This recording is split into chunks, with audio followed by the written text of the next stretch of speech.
হ্যাঁ ভিউয়ার্স, দেখুন এই ফোনটি নিয়ে আসছে আমার কাছে যে তাকে যে ফোন দেয় তাকেই নাকি বলে ব্যস্ত। আপনাকে জীবনে যে ফোন না দিয়েছে সেও যদি ফোন দেয় তাও নাকি বলে ব্যস্ত। তো দেখুন এরপর এর জন্য আমি সেটিংয়ে প্রবেশ করে দেখলাম, যা দেখে আপনারও মাথা ঘুরে যাবে। দেখেন আমি ব্ল্যাক লিস্টে যখন আসলাম, দেখুন অনেকগুলো নাম্বার ব্ল্যাক লিস্টে পড়ে আছে। মূলত এখানে দেখেন এই নাম্বারগুলো একে কখনো কলও দেয়নি জীবনে, ফার্স্ট কল দিলেও সেই নাম্বারটা অটোমেটিক ব্ল্যাক লিস্টে পড়ে গেছে।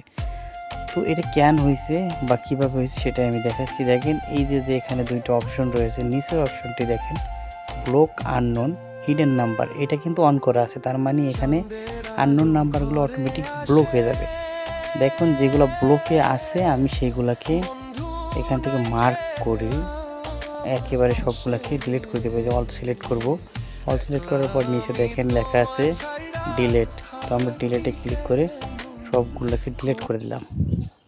দেখেন ব্লক লিস্ট থেকে সবগুলো বের করে দিলাম। আর আমরা এখানে আননোন নাম্বার হিডেন নাম্বার এটাকে আমরা অফ করে দিলাম। ঠিক আছে, এরপর আমরা বের হয়ে গেলাম, আমাদের কাজটি শেষ হয়ে গেছে। এখন কি আমাকে কল দিলে আর এরকম হবে না।